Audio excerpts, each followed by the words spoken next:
చెప్పబోతున్న విశేషం. దీంతో దాదాపు వృద్ధి సందులు అయిపోతాయి.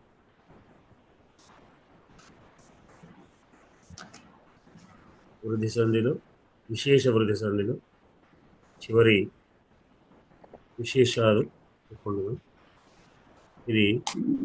ఇది కూడా వార్తికమే.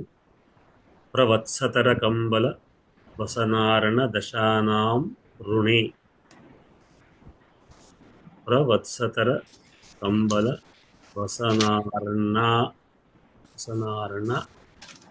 దశానాం రుణి. ఏడి అంటే వీటికి ఈ ప్రవత్సతర కంబల వసనారణ దశ అనే వాటికి శబ్దం పరంగా ఉంటే వృద్ధి వస్తుంది అని సూత్రం. వీటికి మాత్రమే లిమిట్, దీంట్లో ఇంకా వేరే కాకుండా వీటికి మాత్రమే.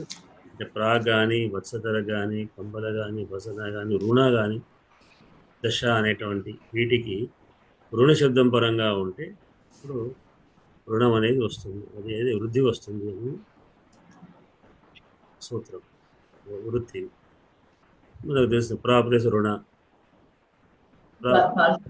ప్రాప్లేస్ రుణ అన్నప్పుడు ప్రాలో అకారానికి రెండు అకారం వల్ల ఏమొస్తుంది? ఆరు వచ్చి ప్రారణ వత్సతరారణ తరారణం అని వరకు ప్రారణం వత్సతరారణం అనే కంబలారణం వసనారణం రుణారణం దశారణం అనేటువంటి రూపాలు సిద్ధిస్తాయి. ఇది దీంట్లో ఉన్నటువంటి వాటి పాఠం యొక్క సారాంశం. అర్థమైంది కదా?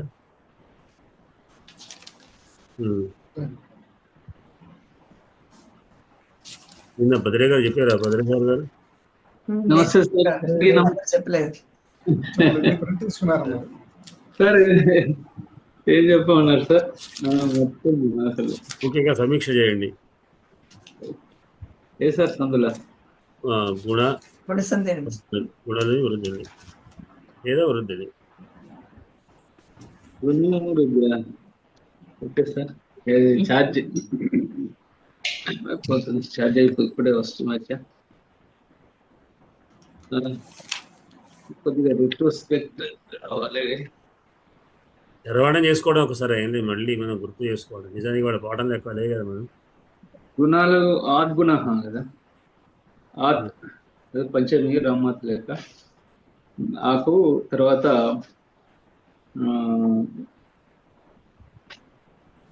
ఆద్గుణ గుణసంజ్ఞ కదా.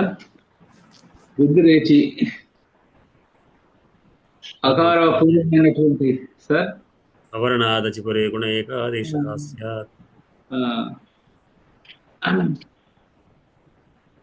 అకార పూర్వం ఉన్నటువంటి దానికి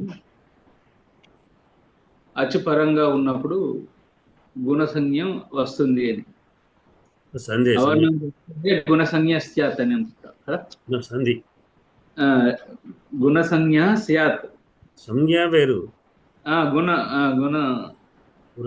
గుణ సంజ్ఞ అంటే ఏమిటి? అదే సార్. Okay sir.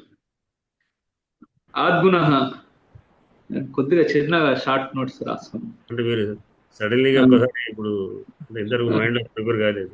మైండ్ అంటే చెప్పాలని ఆలోచన రాలేదు. సడన్గా మీరు చెప్పేదానికి కొంచెం నేను తిరుగుడు అవుతుంది సార్. ఇప్పుడే వచ్చా నేను. పర్వాలేదు. ఓకే. వెంటనే కాదు, అది మన కొంత ఉన్నప్పటికీ అంటే ఈ వృత్తిని మళ్ళీ మళ్ళీ మనం ఒకసారి చేసుకుందామని. పూర్వపరయో ఏకో గుణ ఆదేశ స్యాత్.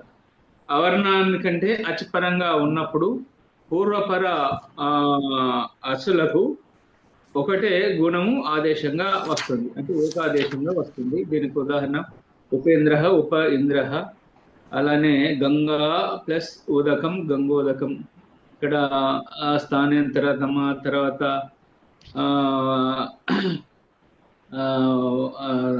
సామ్యం కంట తాళవ్యాల సామ్యం వలన ఏవోలో అనేది వస్తుంది ఇక్కడ. అకారం ఉన్నది, తర్వాత ఏవోలు ఉన్నాయి కాబట్టి కంఠతాలు కంఠ్యోష్టం అనేది వచ్చేస్తుంది. తర్వాత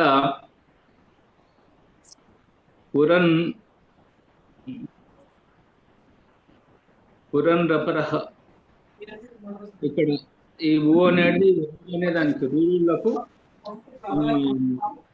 ఊ అనేది ఇది రపరమై వస్తుంది ఇక్కడ. ఈ అల్ అల్ ఇక్కడ ఊ అనేదాని షష్ఠి విభక్తి ఊహు ఇక్కడ. కాబట్టి హలంత్యం అనేటువంటి సంజ్ఞలు 14 రకాల సంజ్ఞలు చెప్పారు, అందులో ఇది కూడా ఉంది. దీని అర్థం ఏంటంటే ఊహు రులు అనే దానికి వాటి యొక్క స్థానం ముందు అన్ పరంగా ఉన్నప్పుడు అది రపరమై వస్తుంది, రా లాగా వస్తుంది. ఆ ప్లస్ రు రా, తర్వాత ఆ ప్లస్ లు లా. ఇక్కడ ఉదాహరణ ఏంటంటే కృష్ణ రపరహ అంటే ఉహు అనే దానికి అర్థం రుకార యొక్క స్థానమందు అని అర్థం. అదే ఊ అంటే ఊహు అంటే రు అనే శబ్దాన్ని రుకారాంత శబ్దాన్ని తీసుకుంటే అది షష్ఠి విభక్తి ఊహు అవుతుంది. సామ్యం వల్ల రులు కూడా అది వర్తిస్తుంది. సవర్ణత్వం దానికి రు అంటే రకార అర్థం. అట్లా అన్న అంటేనేమో ఐవున్ అనేటువంటి ఆదేశాలు వస్తాయి, వస్తున్న ఆదేశాలు. అవి ఎట్లా వస్తుంది? రపరహ అంటే రా అంటే ప్రకార లకారాల అర్థం. ఇక్కడ కృష్ణ ప్లస్ రూలు అర్థం రకారం. రా అంటేనేమో రకార లకారాల అర్థం. అవి అన్ను పరంగా ఉంటాయి.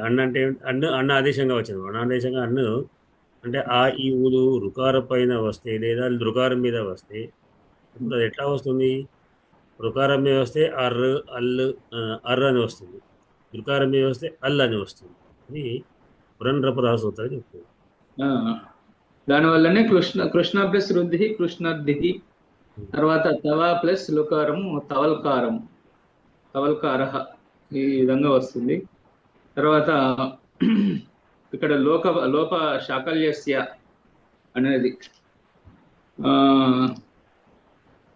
సపాద సప్తాధ్యాయి అంటే మిగిలినటువంటి 2, 3, 4, 8వ అధ్యాయనములో ఉన్నవన్నట్టు అవి అసిద్ధం. ఇక్కడ లోపశాకల్యస్య ఇట్లా పూర్వం ఉన్నదని చెప్పాడు కానీ ఆయనకు సమ్మతం లేదు అనేది అర్థం. ఇక్కడ మన్యవే ఉతోత అనేది ఇక్కడ అవు వచ్చి వకారం లోపమై జరిగే అవకాశం ఉంది. హరే ఇవ అన్నప్పుడు హరే యకారంతో హరే ఇవ, కానీ ఈ ఉద్దేశంలో లేదు కాబట్టి హరే ఇవ మన్యవే ఉతోతగా ఉంటుంది. తర్వాత గుణాపవాదం, ఇది వృద్ధి సంధి. గుణానికి అపవాదంగా చెప్పిన వృద్ధి సంధి. ఇక్కడ వృద్ధి రాదైచ్, వృద్ధి సంజ్ఞకు చెప్పాడు ఆత్ ఐచ్, అయ్యవులు ఐచ్, ఔచ్, ఆత్. ఇది కూడా అకారానికి ఇది తపరకరణం చేసి దీర్ఘమైనటువంటి ఆకారము అనేటువంటిది ఇక్కడ చెప్పారు. తర్వాత వృద్ధి రేచి, ఆ ప్లస్ ఏచులకు అకారం ఉన్నప్పుడు ఏచులు పరమైనప్పుడు, ఏచి అంటే ఏ ఓచ్,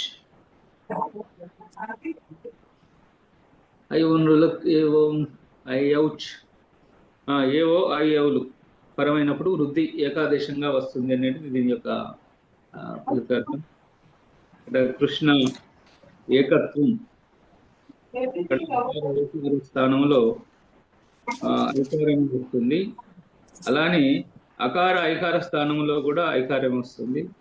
అలానే అకారం ఆగవచ్చు అకారం ఉన్నప్పుడు, అప్పుడు ఓకారం ఉన్న అవే వస్తుంది, లేదా అవకారం ఉన్న అవే వస్తుంది. దీనికి ఉదాహరణ కృష్ణ ఏకత్వం, గంగౌఘం గంగౌగ కృష్ణైకత్వం ఉండేది. అలానే ఓకే అయ్యా ఓకే డౌట్ ఇప్పటికి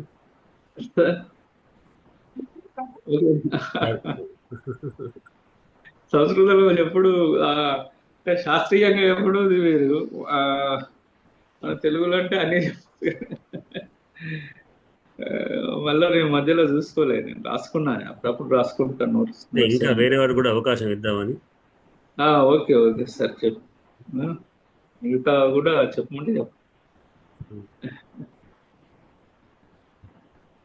కటకమారు ఏమైనా చెప్తారా?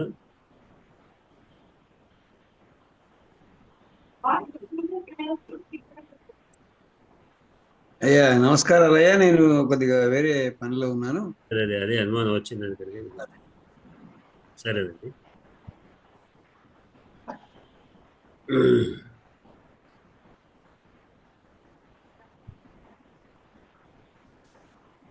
తర్వాత శైలజ గారు మీరు ఏమైనా సమీక్షిస్తారా?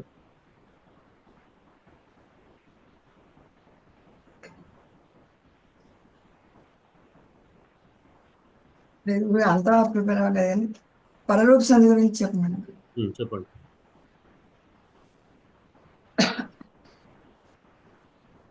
ఈ పరరూప సంధి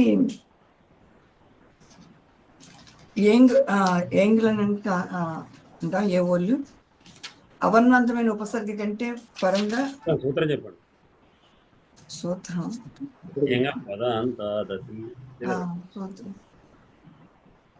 సూత్రం ఇక్కడ రాసుకోలేదు.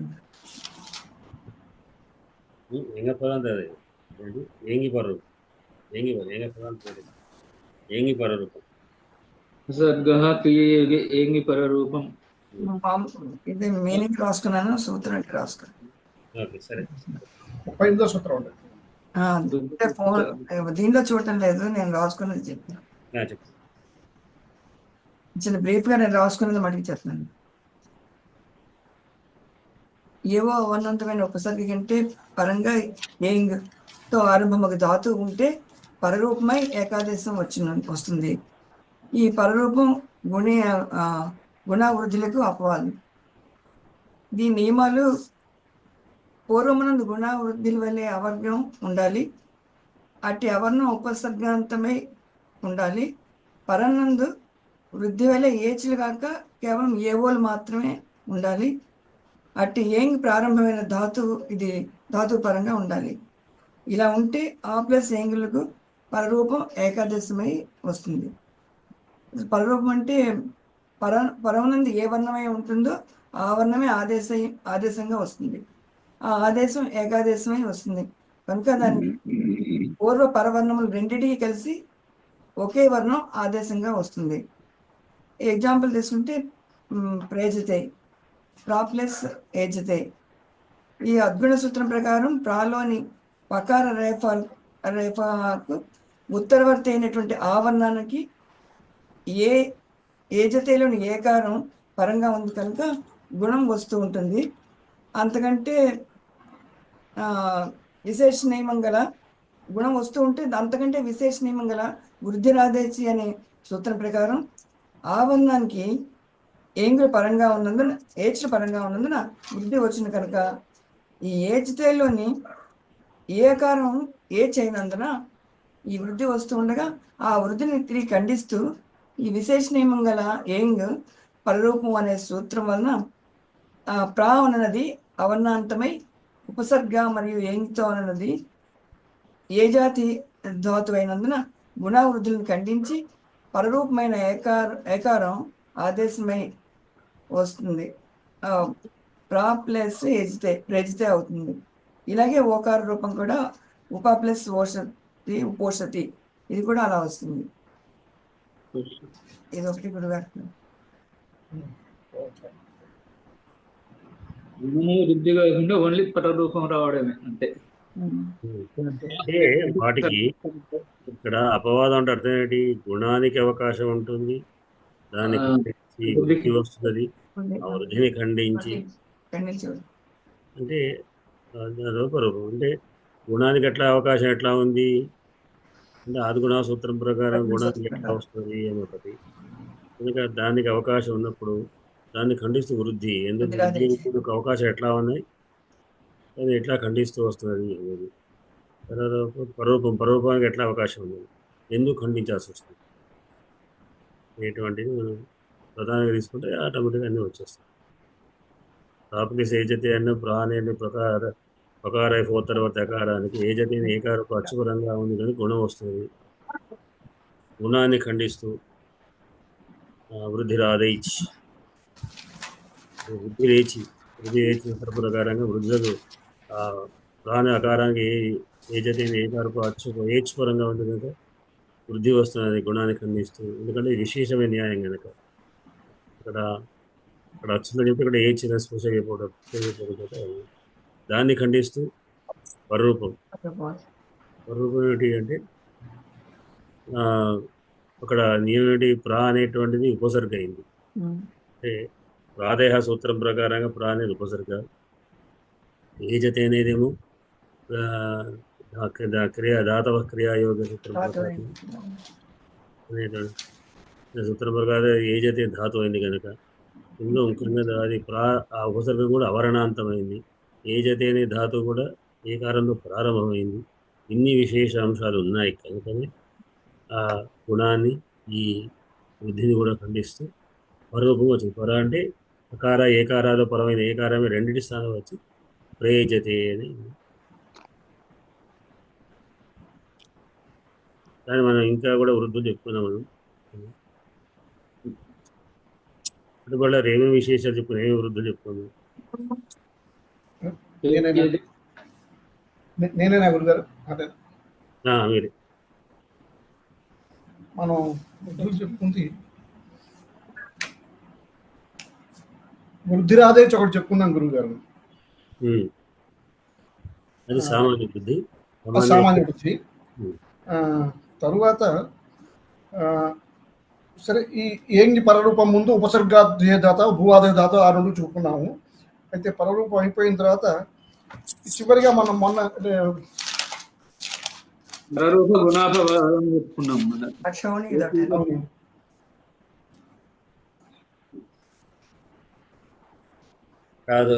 ఇది ఏచేద సూట్స్ అని మన ఒక సూత్రం చెప్పుకున్నాం గురుగారు. ఏచేద సూట్స్ అని ఒక మనం ఒక బుద్ధి చెప్పుకున్నాం గురుగారు. బుద్ధికి అవర్నాథ్ ఏజాద్యో ఏచేదత్యో ఊట్స్ మూడు మూడు ధాతువులు కనుక ఉన్నట్లయితే అక్కడ వృద్ధి వస్తుంది. గుణాన్ని కానీ మరోదానికి ఖండించి వృద్ధి ఏకాదశం వస్తుందని చెప్పుకున్నాను గురుగారు. ఇది పరరూపానికి గుణాలకి కూడా ఇది అపవాదం ఈ సూత్రం. దీనికి నియమాలు కొన్ని చెప్పుకున్నాం మనం. సామాన్య వృద్ధిని పూర్వం అవర్ణమై ఉండాలి. మామూలుగా వృద్ధికి ఎప్పుడైతే అవర్ణం ఉండాలి. అది సరే ఉపసర్గ అయినా కాకపోయినా వస్తున్నాం కాబట్టి దాని గురించి మెన్షన్ చేసుకోకలేదు. పరమగా సామాన్య నియమాలు ఏచ్ వర్ణాలు ఉండాలి. ఏచ్ ఏవో వృద్ధిలో మొట్టమొదటి ఏవో అవి ఔచులు పరంగా ఉండాలి. అప్పుడు ఈ అందులో ఇది అయినప్పుడు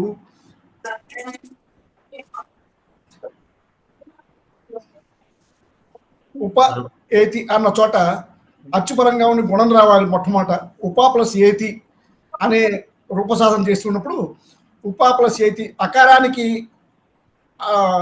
అచ్చు వరంగా ఉంది కాబట్టి ఇక్కడ నిజానికి గుణం రావాలి. ఆద్గుణ సూత్ర ప్రకారం గుణం రావాలి.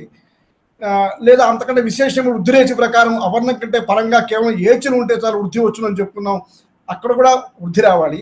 అయితే ఈ రెండింటిని కాదని చెప్పి అవర్ణాంతమైన ఉపసర్గ పూర్వం నుంచో ఏచుతో మొదలయ్యే ధాతువు పరంగా ఉండొచ్చు పరరూపం వచ్చును అని చెప్పి మనం ఏంటి పరరూప ధాతువు ప్రకారం పరరూపం వచ్చుండగా దాన్ని కూడా కాదని ప్రస్తుత విశేషణం వస్తుంది. ఏతే సూట్స్ అన్న చోట ఉప ప్లస్ ఏతి అన్నప్పుడు ఉప ఐతి స్థానాంతర సమసూత్రం ప్రకారం ఐకార రూపం వచ్చి ఉప ప్లస్ ఏతి ఉపైతి అనే రూపం సిద్ధిస్తుందండి. ఇది మనం అనుకున్నటువంటి విశేష వృద్ధి నియమాల్లో ఇదొకటి. దీంతో పాటు దీనికి మరొక ఉప ప్లస్ ఏధతే ఉపైధతే అనేది కూడా ఇక్కడ కూడా మనం ఇదే సూత్రం వర్తిస్తూ ఆద్గుణ ప్రకారం గుణం రావాలి. దాన్ని ఖండిస్తూ వృద్ధిరేచి ప్రకారం ఏచులో అకారానికి ఏచులు పరంగా ఉన్నట్టయితే వృద్ధి రావాలని చెప్పని ఏచి అప్పుడు ప్రకారం వృద్ధి రావాలంటే దాన్ని కూడా కాదని చెప్పి ఏచి పరరూపం ప్రకారం పరరూపం రావాలి అనుకుంటే దాన్ని కూడా కాదనుకుని ఉపా ప్లస్ ఏధతే ఈ ప్రత్యేకంగా ఏవైతే మనకి ఈ ఈ ధాతువులు ఏవైతే అనుకున్నామో ఆ ధాతువుల్లో ఉన్నాయి కాబట్టి ఈ విశేష నియమం ప్రకారము ఉపైధతి అనే రూపం అక్కడ సిద్ధిస్తోంది గురుగారు. ఇది రెండు కూడా మనం ఈ ఏదైతే షూట్స్ అన్నటువంటి విశేష వృద్ధి సంధిలో మనం చెప్పుకున్నామండి. తరువాత మరొక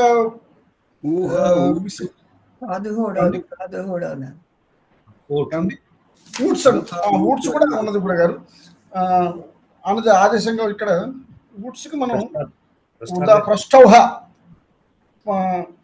ప్రష్ట ప్లస్ ఊహ అకారానికి ఊట్స్ అనేటువంటిది ఇది వచ్చి ఊ అనే అకారం అచ్చు వచ్చినప్పుడు ప్రష్ట ప్లస్ ఊహ ప్రష్టౌహ అనేటువంటి రూపం వృద్ధి వచ్చి ప్రష్టౌహ అనే రూపం కూడా మనకి అందులో సిద్ధిస్తుందండి. ఈ రూపానికి సామాన్య వృద్ధి కానీ పరరూపం కానీ ఏమి వర్తించవు. కేవలం ఈ విశేష నియమం ప్రకారము ప్రష్టౌహ అనే రూపం మాత్రమే అక్కడ సిద్ధిస్తుంది. చిన్న సందేహం సార్, ఈ ఊహ ఈ ఊట్స్ హాడ టకారంగా మారిందా? ఇది ఏమన్నా వ్యాకరణం ప్రకారం ఊఠు ధాతువు నుంచి ఊహ అనేది వచ్చింది. అదే ధాతు రామ అయినట్టుగా టకారమే హకారంగా మనకి ఇక్కడ మారింది. ఊటనే ధాతువు, దాని యొక్క రూపం ఊహ.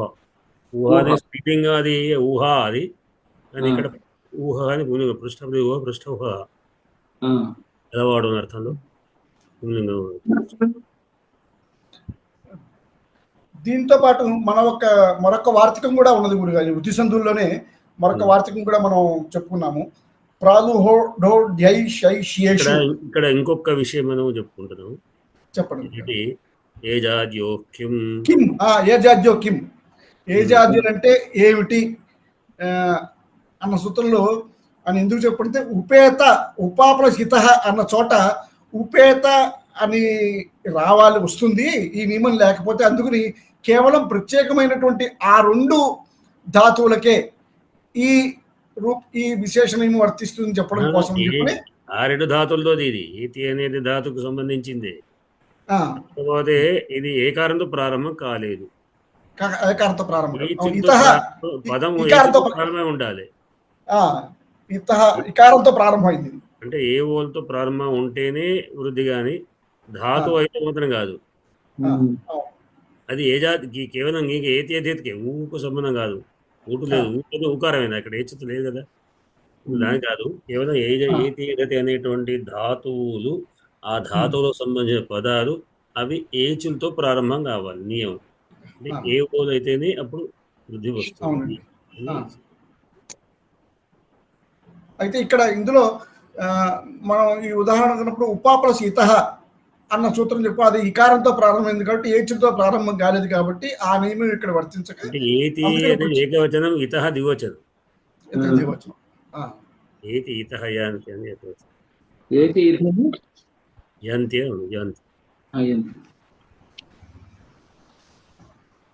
అట్లా. సరే, దాని తర్వాత ఇందులో మన ఒక వార్తికం కూడా చెప్పుకున్నాం గురుగారు. దీంట్లో ఈ విశేష నియమాల కేటగిరీలోనే మనకు వార్తికం చెప్పుకున్నామండి. ప్రాదుహోడోఢైషు ప్రాదాదులతో ఉన్నటువంటి ఒక 6 ధాతువులకి ఉపసర్గ కంటే పరంగా ఉన్న ఊహ, ఊఢ, ఊఢి, ఏష, ఏష్య అనేవి పరంగా ఉండగా వృద్ధి వస్తుంది. గుణాన్ని కాదని గుణానికి అనుకూలమైన చూడగల వృద్ధి వస్తుంది అనేటువంటిది మనం అనుకున్నామండి. అందులో ప్లస్ ఊహ అనే చోట అవర్ణానికి అచ్చుపరంగా ఉన్న ఆద్గుణ సూత్ర ప్రకారం నిజానికి అక్కడ గుణం రావాలి. కానీ ఈ ప్రాదుహోఢైషు అన్న వార్తికం ప్రకారం అనే ఉపసర్గకు ఊహ పరంగా ఉన్న వృద్ధి వచ్చి ప్రౌహ అనే రూపం సిద్ధి. స్థానేతర సూత్ర ప్రకారం మళ్ళా కంఠజన్య స్థానం, అవర్ణానికి ఓష్ట స్థానం, ఊకారానికి కంఠజన్య స్థానం అవకారం ఆదేశంగా వచ్చి ప్రౌహ అనే రూపం సిద్ధిస్తుందండి. దీంట్లో ఈ కేటగిరీలోకి వచ్చిన ప్లస్ ఊఢ, ప్రౌఢ, ఊఢి, ప్రౌఢి, ఇవి కూడా అదే సూత్ర ప్రకారమే మనకి ప్రా ప్లస్ ఏష, ఏష్య, ప్రేష, ప్రైష్య ఈ రెండు కూడా మనకి ఇదే సూత్రం ప్రకారం, ఇదే విశేష నియమం ప్రకారం ఈ రూపాలు సిద్ధిస్తున్నాయి గురుగారు. ఇది కూడా ఒక విశేషమైనటువంటి వృద్ధి నియమాల్లో ఒక విశేషమైనటువంటి వృద్ధి మనం వృద్ధి నియమాలు. నాకు సందేహం సార్, ఏమండి? ఇక్కడ ప్రాదుహోడోధ్యై లో ఇక్కడ ఇది నిపాతంగా ఇందులో మాత్రమే వస్తుంది చెప్పాడా, ఇంకా రావడానికి అవకాశం ఉన్నదని అర్థమా? ఇందులో ఇంతవరకే చెప్పారండి, ఇంతవరకే చెప్పారు. వీటికి మాత్రమే ప్రాప్లెస్ ఊహ, వీటికి మాత్రమే, వీటికి మాత్రమేనా? ఇంకా కూడా ఓడి ఆది పదం లేదు. ఆది అనలేదు. ప్రా అనేటువంటి వాటికి ప్రా అనే ఉపసర్గ, ఇక్కడ ఉపసర్గ కూడా ప్రానే కావాలి. వర్ణాంతమైన లాగా ఎదురు ఇంతకుముందు వర్ణాంత ఉపసర్గ అని చెప్పాడు, వర్ణాంత ఉపసర్గ అని చెప్పలేదు, ప్రా అని మాత్రం చెప్పుకున్నాం. అంటే ప్రా ఉండాలి, పరంగా ఊహ, ఊడ, ఊడి, ఏజ, ఏష్య, యేషు అనేటువంటి ఉండాలి అని అంటే ఉండాలి. అంటే ఇదే ఉంటే వీటికే వృద్ధి అది. ఒక రకంగా నిపాతం అన్నట్టు, పదాలు మాత్రమే అన్నట్టు, ఈ పదాలు మాత్రమే వృద్ధి అని అర్థం. నిపాతలాగా మీరు అన్నట్టు. నిపాత అంటే ఏమంటే మొత్తం పదం తీసి కొత్త పదం పెట్టడం నిపాత.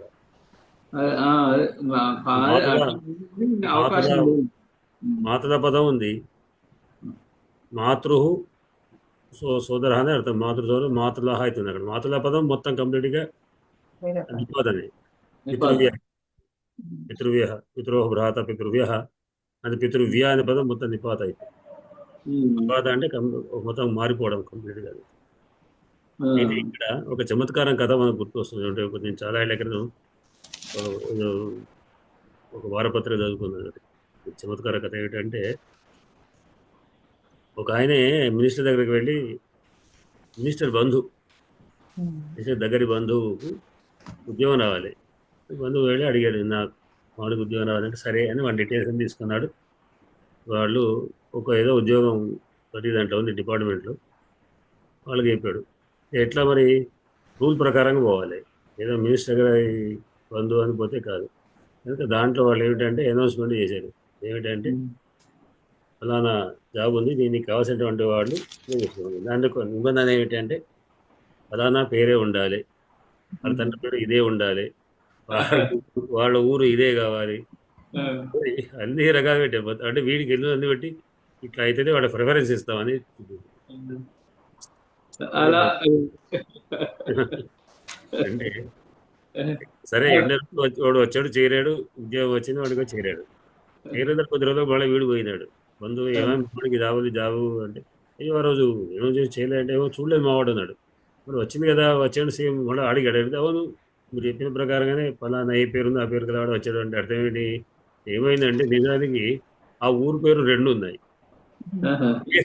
వేరే ఊరు వాడు ఆ ఊరికి సంబంధించినటువంటి పేరు కదా, సేమ్ పేరు ఉండేవాడు వచ్చి జాబ్ వచ్చింది, వీడికి రాలేదు. అంటే ఓకే సరే, ఇక్కడ రాలేదు నిశ్చితం విడిచిపెడితే మొత్తానికి నియమాలు ఏంటంటే ఈ పేరు, ఈ తండ్రి పేరు, ఈ ఊరు ఇది, ఈ విధంగా ఇదే ఊరు ఇదే జిల్లా ఉన్నటువంటి వాడు కావాలన్నట్టుగా ఈ ప్రాదే కావాలి, ఓదే ఉండాలి అనేది అన్నట్టుగా ఉంటే కూడా ఉంటే వీటికి ఇలా మనకు ఇచ్చినటువంటి ఇవన్నీ కూడా కొన్ని నియమాలన్నీ కూడా ఇంతకుముందు ఈత్య దత్తుడు కావచ్చు, ఇంకా కావచ్చు, కూడా అట్లాంటి వృద్ధులు, విశేష వృద్ధులన్నీ అట్లాంటివి. ఇంకొకటి కూడా మనం అనుకున్నాం గురుగారు, నిన్న అనుకున్నామండి. ఇంకొకటి రుతేచ తృతీయ సమాసే, అది కూడా విశేష నియమమైన రుతేచ తృతీయ సమాసే, ఇది కూడా విశేషమైన. అక్షరాత్ ఓహన్యాం ఉపసంఖ్యాం, అంటే అది అక్షోహిణి అనే పదం కొరకే, అది అక్షోహిణి పదం. అక్షోహిణి పదము సిద్ధమైనటువంటిది. అక్షరాన్ని భీమి శబ్దం పరంగా ఉంటే వృద్ధి వస్తుంది. అక్షరం ఉంది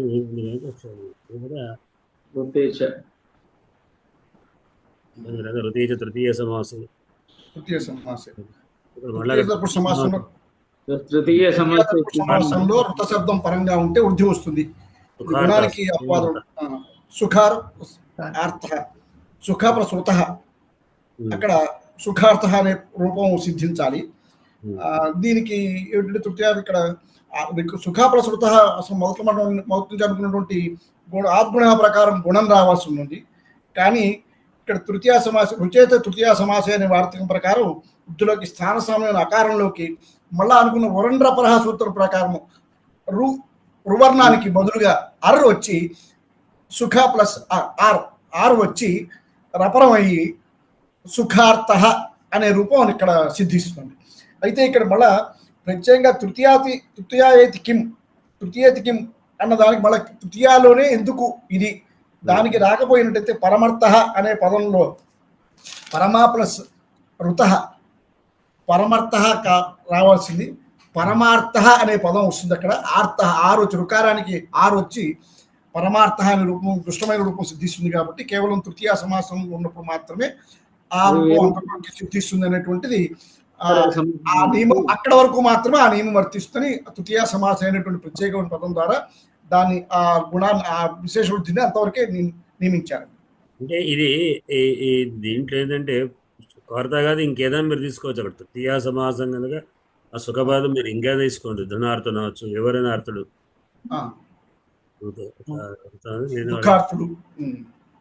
దుఃఖార్థుడు ఆర్త కాదు వృత్త శబ్దం.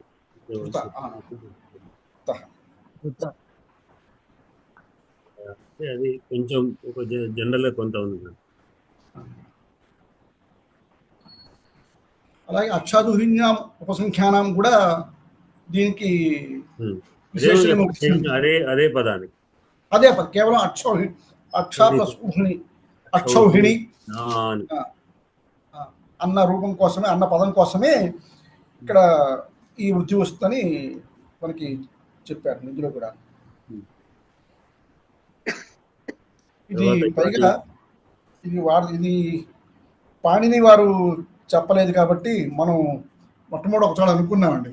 ఉక్తాన దుర్తా ఎత్ర చింత ఎత్ర ప్రవర్తతే తం గ్రంథం వార్తికం ప్రాహు వార్తిక జ్ఞానం అనీష అని మనం మొదట్లో ఒక సూత్రం అనుకున్నాం. చెప్పని చోట చెప్పబడిన కొన్ని చోట్ల కారికలు వార్తికం రాసిన వాళ్ళు చెప్పిన సూత్రాలు కూడా ఇందులో వర్తిస్తాయి అన్నటువంటిది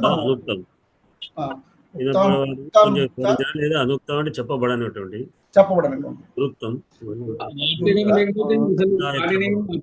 అంటారు. వార్తికాలు లేకపోతే పానీయం అర్థమే కాదని కదా.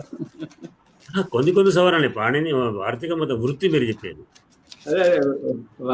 వృత్తి వేరు వార్తికం వేరు. వార్తికం గురించి వార్తికం అంటే ఇప్పుడు ఇవన్నీ వార్తికాలు మనం అక్షరాలు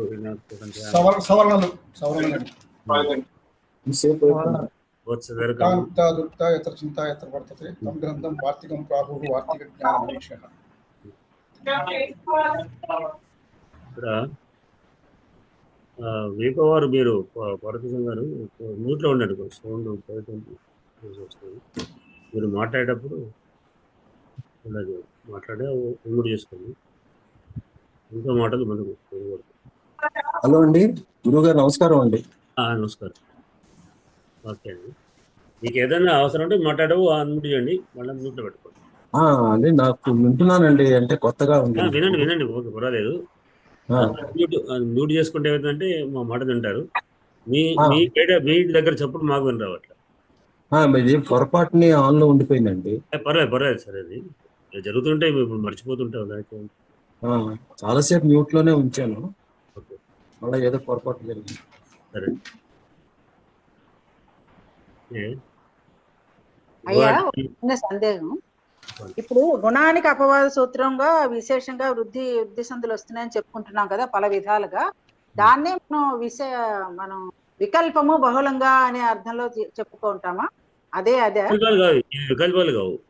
ఓకే, ఈ విశేషమైన నియమాలు మనం చూపిస్తున్నాం కదా, అవన్నీ వాటికి వచ్చేస్తాయి. వికల్పం అంటే రావచ్చు రాకపోవచ్చు కదా. అదే ఒకసారి అడుగుదానికి. వికల్పం వేరు వేరు, ఇవన్నీ కూడా నిత్యమే. సరే, ఇప్పుడు అనచిచా సూత్రం అజ పరశైర దేవాస్థాన త్వచి అన్నప్పుడు అక్కడ అచ్చకంటే పరంగా నచ్చినప్పుడు ఎరువు ద్విత్వం వస్తుంది. వికల్పంగా అన్నాం. వచ్చినప్పుడు ఒక రూపం, రానప్పుడు ఒక రూపం. దీంట్లో మనం ఇక్కడెక్కడ కూడా వచ్చి రూపం రానప్పుడు చెప్పుకోలేదు. అవును. ఒక మన ఇక్కడ చెప్పుకున్నాం మన ఏది పూర్వ రూపంలో ఇది కూడా పూర్వరూపంలో లోపశాఖలు చేసేది లోపం మొత్తం వికల్పంగా చెప్తాం. లోపశాఖలు చేస్తా, అవునండి, లోపశాఖలు చేస్తాలో అనుకున్నాను. యకార వకారాలకు లోపం రావచ్చు, ఇది మనం వీటిలో చాలా కనపడుతుంటాయి, రావచ్చు రాకపోవచ్చు అనుకున్నాము. కనపడుతుంటాయి. కానీ మనం వేదమే కాదు మనకు మిగతా వీటిలో కూడా వ్యవహారాలు కూడా చూసుకోవచ్చు. దాన్నే మనం పూర్వత్ర సిద్ధం అన్నది తర్వాత అనుకున్నాం. లోపశాఖలు చేసిన తర్వాత ఇవి అసిద్ధాలు ఇవి అని కూడా తర్వాత అనుకున్నాను. లోపశాఖలు చేసిన తర్వాత సరేనండి. మన రఘువంశులకి చూసుకోండి.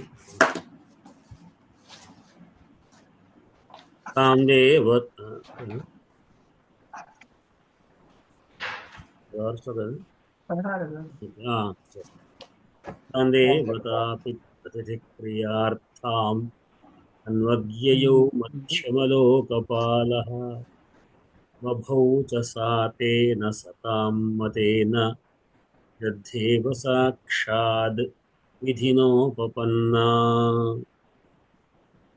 తాం దేవతా ప్రతిక్రియార్థామన్వగ్యయౌ మధ్యమలోకపాలః బభౌ చ సాతేన సతాం మతేన శ్రద్ధేవ సాక్షాద్ విధినోపపన్నా. చదవాలి, వదిలేగా చదవండి శ్లోకం. తాం దేవతా పిత్రతిథి క్రియార్థాం అన్వగ్యయౌ మధ్యమలోకపాలః బభౌ చ సాతేన సతాం మతేన శ్రద్ధేవ సాక్షాత్ విధినోపపన్నా. మళ్ళీ రెండుసార్లు మళ్ళీ కదన్నా సార్? చదవాలి. తాం దేవతా పిత్రతిథి క్రియార్థాం అన్వగ్యయౌ మధ్యమలోకపాలః బభౌ చ సాతేన సతాం మతేన శ్రద్ధేవ సాక్షాత్ విధినోపపన్నా. చేస్తారా? తాం దేవతా పిత్రతిథి క్రియార్థాం అన్వగ్యయౌ అనుకుంటున్నా మధ్యమ లోకపాలః బభౌ చ సాతేన సతాం మతేన ఓకే శ్రద్ధా ఇవ సాక్షాత్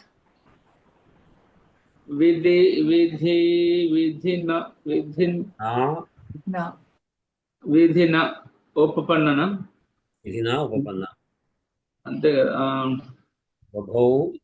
ఎట్లా విధిన అంటే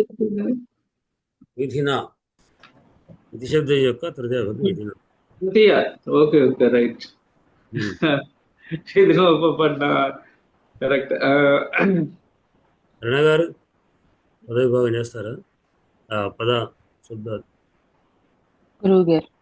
శ్లోకం చదివి చెప్పండి. తాం దేవతా పిత్రతిథి క్రియార్థామన్వగ్యయో మధ్యమలోకపాలః బభౌ చ సాతేన సతాం మతేన శ్రద్ధేవ సాక్షాద్ విధినోపపన్నా. తాం తాం తే తాః తచ్చబ్దః దకారాంత స్త్రీలింగः ద్వితీయ ఏకవచనాन्तः. దేవతా పితృతిథి క్రియార్థాం క్రియార్థే క్రియార్థాः. దేవతా పితృతిథి క్రియార్థా శబ్దः ఆకారాంత స్త్రీలింగः ద్వితీయ ఏకవచనాन्तः. అన్వక్ అవ్యయం యయౌ అవ్యయమేండి ఇది కూడా యయౌ మధ్యమ లోకపాలః లోకపాలౌ లోకపాలాః. మధ్యమ లోకపాల శబ్దः అకారాంతః పుల్లింగः ప్రథమేకవచనాन्तः. బభౌ భవతు భవతుః భవుః. भादीप्त धातो सकर्मकात् कर्तरीभूते लिट् परस्मैपदी प्रथमपुरुष एकवचनं च अव्ययं सा सा ते ताः तच्छब्दः दकारान्तस्त्रीलिङ्गः प्रथमैकवचनान्तः तेन तेन ताभ्यां तैः तच्छब्दः दकारान्तपुल्लिङ्गः तृतीये एकवचनान्तः सतां सतः सतोः सतां सच्छब्दः तकारान्तपुल्लिङ्गः षष्ठी बहुवचनान्तः मतेन मतेन मताभ्यां मतैः मतशब्दः अकारान्तः पुल्लिङ्गः तृतीय एकवचनान्तः श्रद्धा श्रद्धा श्रद्धे श्रद्धाः श्रद्धा शब्दः आकारान्तस्त्रीलिङ्गः प्रथमैकवचनान्तः इव अव्ययं साक्षात् अव्ययं विधिना विधिना विधिभ्यां विधिभिः विधिशब्दः इकारान्तः पुल्लिङ्गः तृतीय एकवचनान्तः उपपन्ना उपपन्ना उपपन्ने उपपन्नाः उपपन्ना शब्दः आकारान्तस्त्रीलिङ्गः प्रथमैकवचनान्तः వీళ్ళు మనకు ధాతువులు భవౌ अभौ ఓహో ఒకటి ఉంది ఏయో ఒకటి ఉంది పూర్వార్ధంలో ఏయో ययो ययो ఈ రెండు కూడా లిటి దకారాలే లిటి దకారం ప్రథమపురుష ఏకవచనం భూతకాలంలో పునర్జీత భూతకాలంలో ప్రభావం అంటే ప్రకాశించు ప్రకాశించును ఎవరు నందినిదేను ఇక పదం ఏది సా సా అండి సాచ సా ప్రధాన వ్యక్తి పదాలు సాచ ఇంకా ప్రధాన వ్యక్తి పదాలు ఉన్నాయా ఉన్నాయి ఉన్నాయండి ఉన్నాయండి సా बभौ పశ్చిమలోకపాల పశ్చిమలోకపాల ప్రథమేకవచనం ఏంటి? ఇప్పుడు సా కదా సా స్త్రీలింగం श्रद्धा కూడా ఉంది తాం. శ్రద్ధ శ్రద్ధ ఒకటి ఉపపన్న ఉపపన్న ఒకటి ఉపపన్న అంటే కుడుకొన్న అన్నట్టు కుడుకొన్నది సా ఉపపన్న సా అంటే ఆ ధేను ఇక్కడ మనం స్త్రీలింగంలో నందిధేనుకు పుల్లింగంలో మిలి మహారాజుకు చెప్పుకుంటుంది ఇక ఉపపన్న అంటేనేమో కూడుకున్నది దేనితో కూడుకున్నది దేనితో మతేన్ తేనా తేనా దిలీప్ దేని ఏనా విధిన అండి సతాం మతేన విధిన ఇక్కడ ఇంకో తృతీయ పదం శ్రద్ధా పదం ఉంది శ్రద్ధ అనుకుని ఇవ ఉంది శ్రద్ధ ఇవ శ్రద్ధ వాళ్ళే ఆ శ్రద్ధ కూడా ఉపపన్న శ్రద్ధ కూడా కూడుకున్నది శ్రద్ధ దేంతో కూడుకున్నది విధిన అంటే ఆ ధేను ఉపపన్న కూడుకున్నది దేంతో ఎవరితో మతేన ఎవరితో మతేన అంటే సతాం మతేన అంగీకరించబడినటువంటి వాడు ఎవరంటే సతాం సత్పురుషుల చేత అంగీకరించబడినటువంటి రాజు చేత అని అర్థం ఏన సతామతేన తేన అని అంటే సత్పురుషుల చేత గౌరవించబడేవాడు అంగీకరించబడేవాడు బహుమానించబడేవాడు అయినటువంటి రాజుతో సా ఆ నందినిధిను విధినా ఉపపన్న శ్రద్ధ ఇవ సాక్షాత్ శ్రద్ధ ఇవ సాక్షాత్ అనే శ్రద్ధ ఉంటుంది శ్రద్ధ ఎట్లా ఉంటుందో ఇట్లా బహు ప్రకాశించింది అని ఒకటి ఇంకో క్రియపదం ఏమిటి యయౌ ఇది యాతి అని ధాతు యువత అంటే ప్రయాణం అనేది చెప్పుకుంటాగా ధాతు ఉన్నప్పుడు యయౌ అంటే వెళ్ళాను ఎవరు వెళ్ళాను ఎట్లా వెళ్ళాను ప్రధాన వ్యక్తి కాదు ఎవరు అంటే ధేను ఆవు వెళ్ళి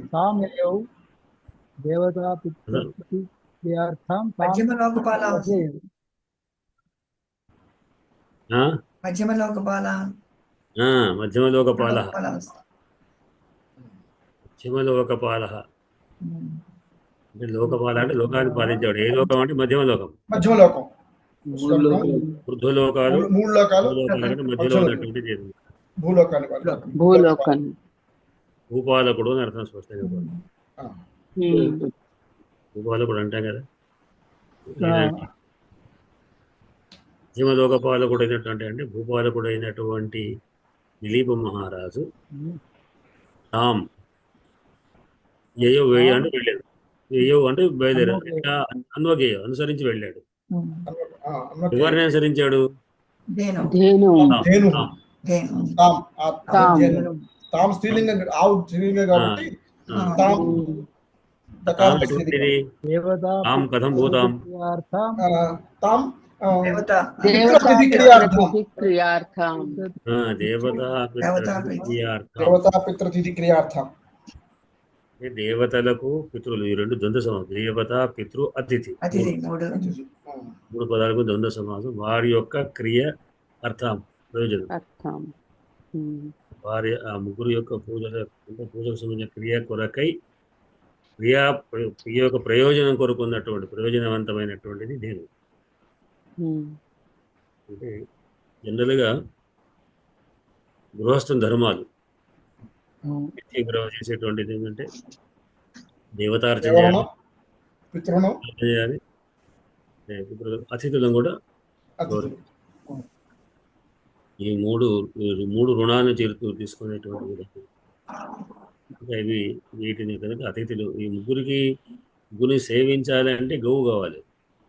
దేవత అంటే పాలు పెరుగు కోసం కనుక వాటి కొరకు ఆ సేవ కొరకు వాళ్ళ క్రియల కొరకు ఉపయోగకరమైనటువంటి నందిని ధేను అంటే నందిని ధేనువును ఆయనే అన్వగేయవు అనుసరించి వెళ్ళాడు. ఏంటంటే శ్లోకంలో మనం చెప్పుకున్నాం. ప్రచక్రమే పల్లవరాగతామ్ర అని నిలయాయ గంతుం అని చెప్పుకున్నాం. నిలయానికి వెళ్తే బయలుదేరింది అని చెప్పుకున్నాం. ఆ నందిదేవి వెళ్ళింది. ఇప్పుడు తను ఏం చేస్తున్నాడు అంటే అన్వగేయ అనుసరిస్తుంది. వెళ్ళాడు. అందరికి వెళ్ళాక దాంట్లో ఎట్లా ఉంది అంటే అయితే ఇప్పుడు ఈమె పరిస్థితి ఎట్లా ఉంది? దేని యొక్క పరిస్థితి అంటే ఆమె ఎట్లా ఉంది అంటే ఆయనను ఆ తేనెకు ఆయనతో కూడుకొని ఉంది. ఆయన దేనుతో వెనుక ఏమున్నాడు? ఎట్లా ఉంది అంటే సాక్షాత్ విధినాపన శ్రద్ధ ఇవ. ఇది ఒక మంచి బ్రహ్మాండమైన కాళిదాసుకు ఉపమానంలో శ్రేష్ఠ ఉపమానం. దగ్గర మనం కూడా రెండో శ్లోకంలో చెప్పుకున్నాం. ఇక్కడే చెప్పుకున్నామని శృతేరివార్థం శృతిరన్ను వదచ్చత్ అని శృతిని అనుసరించినట్లుగా అక్కడ ఆమెను అక్కడ శృతి స్మృతి శ్రీలింగ రెండు శృతేరివార్థం స్మృతిరన్ను వగచ్చది. ఇది కూడా కనబడనటువంటి ఉపమానం, కనబడలేనటువంటి ఉపమానం, ఉపాధీతమైన ఉపమానం. అక్కడ వేదాన్ని స్మృతులు అనుసరించాయనేటువంటిది ఆ ప్రాంతమైనటువంటి అంటే దానికి సంబంధించినటువంటి యొక్క వర్ణంలో అటువంటి ఉపమానం తీసుకున్నది. ఇక్కడ కూడా శ్రద్ధ విధితో కూడుకుంది ఉంటుంది. అంటే పని చేసేటప్పుడు మనం పూజలు చేస్తుంటే విధిని చేస్తున్నాం, శ్రద్ధ ఉందా లేదా కూడా మనం చూసుకోవాలి. భగవంతుడి పూజలో కూడా పక్క కొన్ని వస్తువుల్లో వాటిలో వీటిలో అపోపో చేసుకుంటూ కూర్చుంటాం, కానీ ఆలోచిస్తుంటాం. ఇది వచ్చింది, ఇంటి ముందు దగ్గర వచ్చేది, ఇంకేం జరిగిందని చూస్తుంటాం. ఏదో ఇస్తున్నాం, గంధం సరిపోయి అక్షత సరిపోయి అంటున్నాం, కానీ భగవంతుని మనం సేవిస్తూ అక్కడ నిజంగా ఆయన కూర్చున్నాడు, ఆయన శ్రద్ధతో భక్తిపూర్వకంగా చేయాలనే ఆలోచన లేకపోతే అది ఎంత చేసినా నిరర్థకమైన లెక్క. కనుక విధితో కూడా శ్రద్ధ లేదు. విధి శబ్దం పుంలింగం మనం అనుకున్నాం. అంటే ఉమాన ఉపమేయాలకు లింగం కూడా ప్రధానమైనటువంటిది. అదే లింగంలో ఉండాలి. ఎవరైనా స్త్రీలను మగవాడితో పోలిస్తే, కానీ మగవాడిని స్త్రీతో పోలిస్తే ఎట్లా ఉంటుంది ఏమిటి అనుకుంటారు. ఇక స్త్రీలింగం అక్కడేమో శృతేరివార్థం స్మృతిరన్వగచ్చత్ అన్నప్పుడేమో శృతి స్మృతి రెండు స్త్రీలింగాలు. ఎందుకంటే అక్కడ రాజధాని సుదక్షిణాదేవి అనుసరించింది శృతిని. ఇక్కడ కూడా ఏమి విధితో కూడుకున్నది, విధితో కూడుకున్న శ్రద్ధలాగా ఉంది అనేటువంటి లోకంలోని రాజా గారు ఏమంటారు? విధి అనేటువంటిది విరిపునికి ఇక్కడ విరిపుని కోరిక, శ్రద్ధ అనేటువంటి ధేను అన్నమాట. ఉమ్.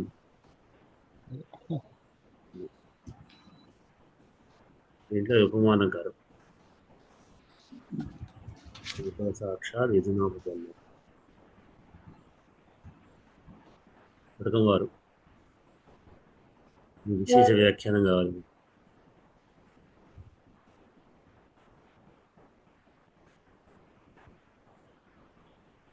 అయ్యా ఇవాళ మౌనమేనయ్యా. పర్వాలేదు పర్వాలేదు, ఈ ఈ పరిస్థితి అనుకూలం బట్టి మాట్లాడాలి. ఇది వాటి శ్లోకంలోకి విశేషమైనటువంటి. దీంట్లో ఈ శ్లోకంలో మనకు అంటే తులసిదాసు కూడా వీటి మీద బాగా అంటే ఏదో వస్తున్నానులే అని కాకుండా ఇది విధానాలు వాటి మీద కూడా బాగా అవగాహన ఉండాలి.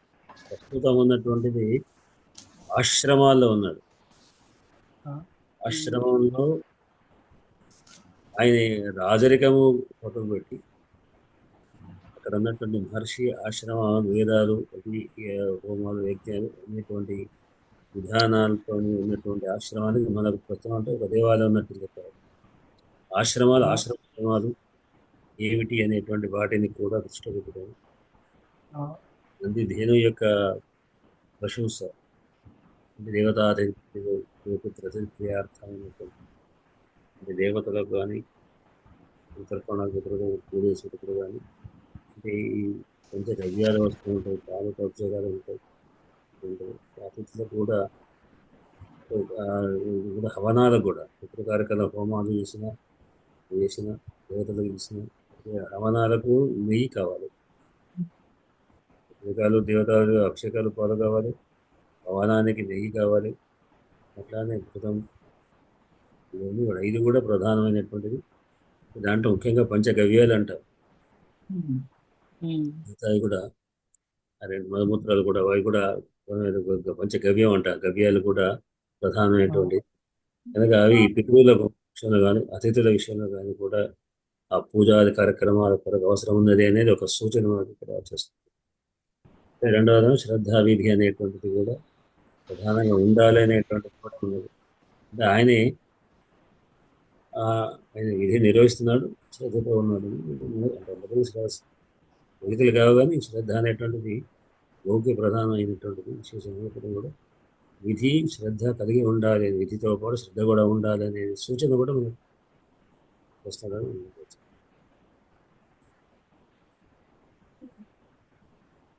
వాటికి మరి సమయం అయిపోయింది. అందుకే కాబోలయ్యా అక్కడ భూపాల అనే శబ్దం బదులు మధ్యమ లోకపాల అని వాడడం జరిగింది. అంటే దేవలోకంలో గాని పాతాళ లోకంలో గాని ఈ ఆవును విశేషంగా పూజించడం అనేది తక్కువ. కాబట్టి ఇక్కడ మీరు ఆవు గురించి గవ్యములు ఇవి చెప్పినారు కదా, అలాగే అందుకని ఇక్కడ అర్థం రాదు మీరు చెప్పినట్టుగా భూపాల అనే పదం మధ్యమ లోకపాల అది అందుకోసం అక్కడ మధ్యమ లోకపాల అనే పదం వాడడం కాళిదాసులు చేసినటువంటి గొప్ప పని అని నా అభిప్రాయం. అదే అంతే. శతామ్మతేన అనేటువంటిది కూడా విశేషార్థాన్ని ఇచ్చేటువంటి. అంటే మంచి వాళ్ళతోని కూడా సత్కృతులతోని పొగడబడుతున్నాడు అంటే ఆయన యొక్క శీలం, ఆయన ప్రవర్తన అక్కడ హైలైట్ అవుతున్నది అన్నమాట. అది కూడా లోకపాల అనే శబ్దం కూడా ఇంకా ఉదాత్తమైంది కదండి. లోకపాల అనే శబ్దం కూడా ఇంకా ఉదాత్తమైంది. రాజు అన్నదానికన్నా లోకపాల అన్నది కూడా ఇంకా ఉదాత్తమైంది దృష్టిలో. రాజు కాదు, చక్రవర్తి మొత్తం మండలానికే. లోకపాల అనే పదం ఇంకా ఉత్కృష్టమైనటువంటి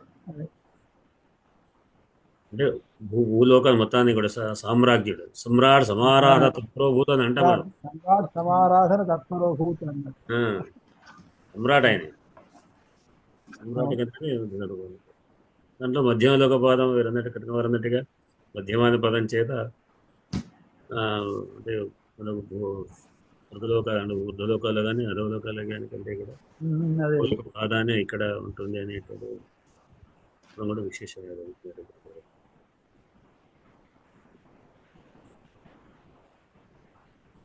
సరే అండి మరి ఆపేద్దామా? ప్రేక్షాలంకారం అంటున్నారు.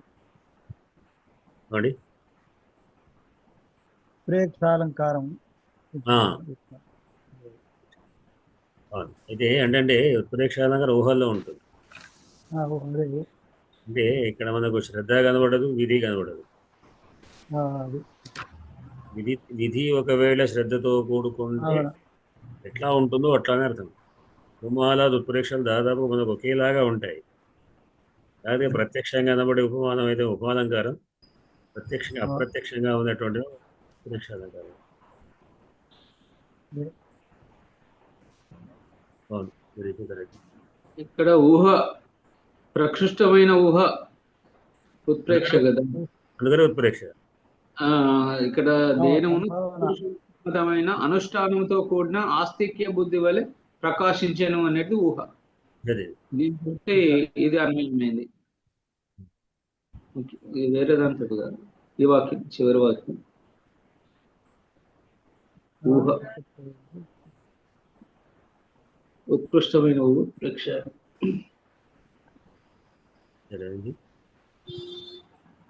స్వస్తి ప్రజాభి పరిపాలయంతాం న్యాయేన మార్గేణ మహీమహేషాః గోబ్రాహ్మణేభ్యో లోకాః సమస్తాః సుఖినో భవంతు. అందరికీ శుభరాత్రి. ధన్యవాదాలు. ధన్యవాదాలు గురుగారు. ధన్యవాదాలు.